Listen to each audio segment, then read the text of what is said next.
Hi, I'm Jeffrey. And I'm Stephanie. And we're from the office's creative agency.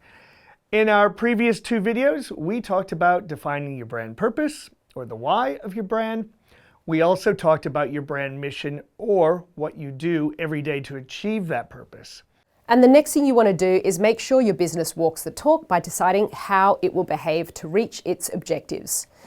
This means defining your brand values, which is a group of guiding principles that are going to support your company from the inside out. Your brand values are going to be a really important reference point later on when you're faced with critical decisions that go far beyond the bottom line. Decisions such as whether to use an expensive but ethical supplier or go with a cheaper but less principled source, or whether to continue working with a difficult person or end the relationship because of the conflict which went against your brand values. So you can probably see that your brand values really support the type of brand that you set out to build from the inside out.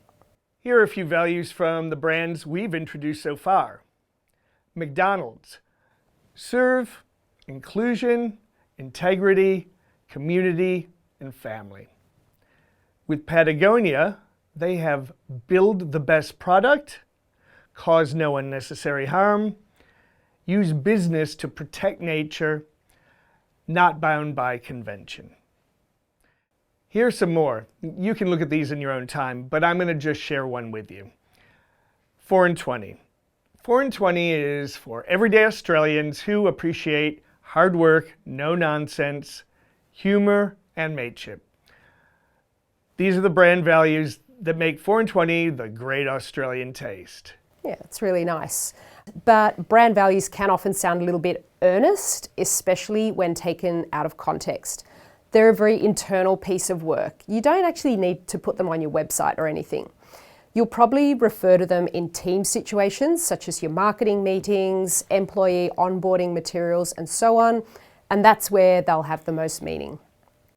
Now, how do you actually agree on some brand values, especially if there are several people involved in your business or with slightly different personalities and priorities? Well, the first step is getting everyone in one room and brainstorm all the values most important to them.